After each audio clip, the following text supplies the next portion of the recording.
যখনই ব্রাজিলের হাজারো ভক্ত শুনেছে নেইমারকে ছাড়া 2024 কোপা আমেরিকার দল ঘোষণা করেছে মাস্টারমাইন্ড কোচ ডরিবল জুনিয়র এবং ব্রাজিল সিবিএফ, তখনই ব্রাজিলের হাজারো ভক্ত হতাশ হয়েছেন এবং তাদের স্বপ্নটা ভেঙে চুরে খান খান হয়ে গেছে। সেই কষ্টের মধ্যেই ব্রাজিল ভক্তদেরকে আবারও দারুণ একটা খুশির সংবাদ দিল ব্রাজিলের mastermind coach Dorival junior. Dorival junior জানিয়েছে নেইমার খেলবে 2024 কোপা আমেরিকা।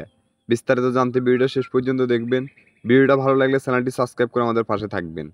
কিভাবে খেলবে নেইমার 2024 কোপা আমেরিকা সেটাই জানিয়েছেন ব্রাজিলের mastermind coach Dorival junior.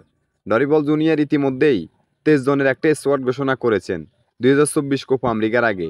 2024 Copa আমেরিকার আগে ব্রাজিলের কোপা আমেরিকার দুটি বাছাই পর্বের ম্যাচ রয়েছে। সেই দুটি ম্যাচের জন্য 23 জনের একটা স্কোয়াড ঘোষণা করেছেন।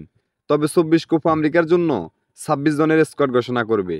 যদি এই স্কোয়াডটা যদি 2024 কোপা আমেরিকার ফাইনাল স্কোয়াড হয়, তাও সেখানে 3 জনের নাম বাকি রয়েছে।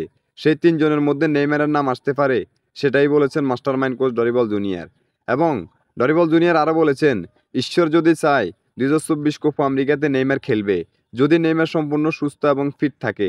এর মধ্যে যদি এই 3 জনের মধ্যে নেইমারের নামটি না আসে, তাহলেও নেইমার 2024 কোপা আমেরিকা খেলার সুযোগ এবং সম্ভাবনা রয়েছে। যদি কোনো খেলোয়াড় ইনজুরিতে পড়ে, তাহলে অবশ্যই নেইমারকে দলে ডাকা হবে। তো যারা নেইমারকে মনে প্রাণে ভালোবাসেন, তারা শুধু এখন প্রার্থনাই করতে থাকেন নেইমার যেন 2024 কোপা আমেরিকাতে খেলতে পারে। নেইমার না খেললে ব্রাজিলের বিকল্প কোনো রাস্তা নেই, কারণ নেইমারের কখনো কপি হবে না।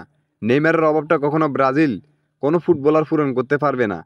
সেই পর্যন্ত আমাদের চ্যানেলে চোখ রাখুন। খেলাধুলার সকল আপডেট নিউজ পেতে আমাদের চ্যানেলটি সাবস্ক্রাইব করে আমাদের পাশে থাকুন।